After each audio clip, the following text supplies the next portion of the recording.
السلام علیکم خواتین و حضرات، آج میں آپ کو جنات کی ایک خوفناک اور پراسرار کہانی سناتا ہوں۔ یہ سانحہ میری شادی سے پہلے کا ہے۔ ہم 5 بہن بھائی ہیں، 4 بہنیں اور 1 بھائی۔ یہ بتانے کا مقصد یہ ہے کہ جو کہانی بتانے والی ہوں وہ میری سب سے چھوٹی بہن کی ہے، جو بہت ڈرپوک ہے۔ اس کا نام سیدہ زینب بطول بخاری ہے۔ زینب بطول جب پیدا ہوئی تھی تو اس کے دل میں سوراخ تھا، وقت کے ساتھ ساتھ علاج کی وجہ سے بڑھ گیا، لیکن اس کو اب بھی کبھی کبھی دل کا مسئلہ ہو جاتا ہے کیونکہ وہ ڈرتی بہت ہے۔ 20 جولائی 2009 کی بات ہے۔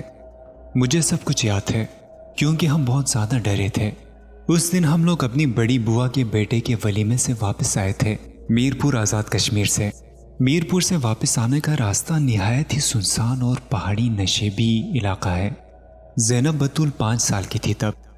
ولیمے سے آ رہے تھے، ظاہری سی بات ہے سب بنے سنورے ہوئے تھے۔ زینب بطول نے سفید فراک پہنا ہوا تھا، وہ بالکل پریوں جیسی لگ رہی تھی۔ ہماری گاڑی جب ایریا میں تھوڑی قریب ہو گئی تھی، اس جگہ کا نام جاری کاس ہے۔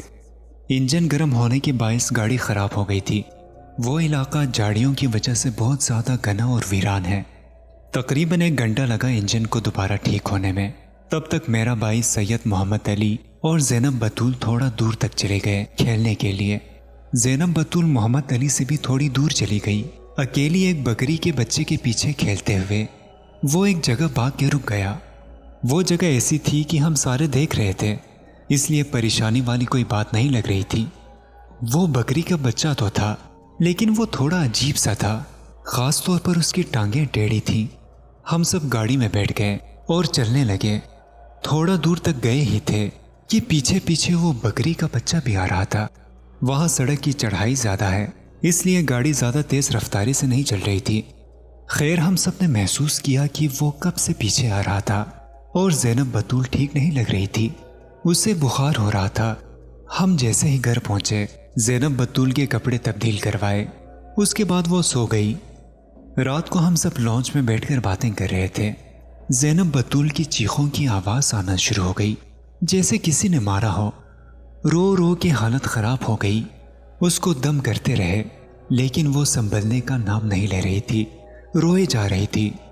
پھر ابو نے نانا جان کو کال کر کے بتایا کہ ایسے زینب بطول کی طبیعت نہیں سنبھل رہی، بہت بخار ہو گیا تھا۔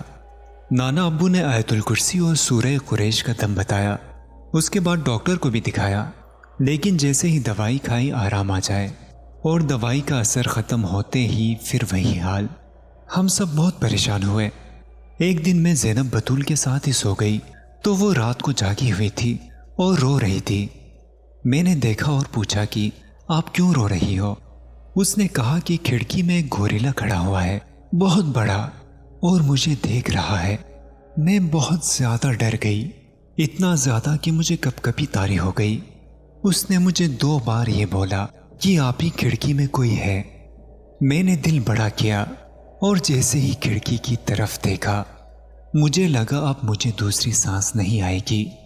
بالوں سے بری ایک خوفناک چیز میں نے آج تک نہیں دیکھی تھی، اور واقعی اس کا وجود بندر جیسا ہی تھا، جس کے پورے جسم پر بال ہی بال تھا۔ اس کا چہرہ نہیں تھا، صرف سرخ سرخ آنکھیں نظر آ رہی تھی۔ ہم برآمدے کی لائٹ آن رکھتے ہیں، اس لیے کھڑکی سے باہر لان، برآمدہ اور گیٹ صاف نظر آتا ہے۔ اس دن خوف نے مجھے گھیر لیا تھا۔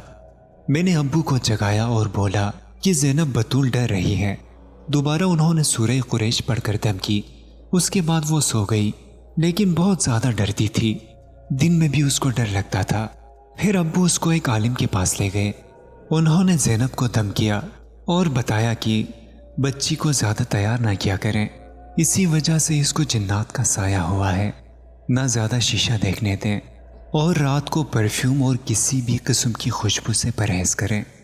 جہاں تک ہو سکا بہت احتیاط کروائی، اور اب ماشاءاللہ بڑی ہو گئی ہے، اور دوسری لڑکیوں کی طرح اس کا بھی دل کرتا ہے سب چیزیں استعمال کرنے کو، لیکن جس دن پرفیوم یوز کر لے یا تیار ہو، وہ اب بھی رات کو بہت ڈرتی ہے اور روتی ہے۔ کبھی کبھی امی بہت پریشان ہوتی ہیں اس کے ڈر کی وجہ سے۔ میری شادی پہ بھی رات کو وہ ڈر گئی تھی۔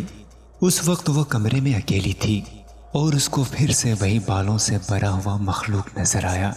اللہ پاک ہم سب کو اپنی حفظ و امان میں رکھیں، ہر بلا کی شر سے، بری آفات سے اور ہر قسم کے شیطانی وسوسے سے اپنی امان میں رکھیں، آمین ثم آمین۔ دوستوں، ہم امید کرتے ہیں کہ ہماری آج کی ویڈیو آپ کو پسند آئی ہوگی۔ ہمارے چینل کو سبسکرائب کریں، اس ویڈیو کو زیادہ سے زیادہ شیئر کریں اور آنے والی ویڈیو تک کے لیے اپنے میزبان سجیل شریف کو اجازت دیجیے۔ اللہ نگہبان۔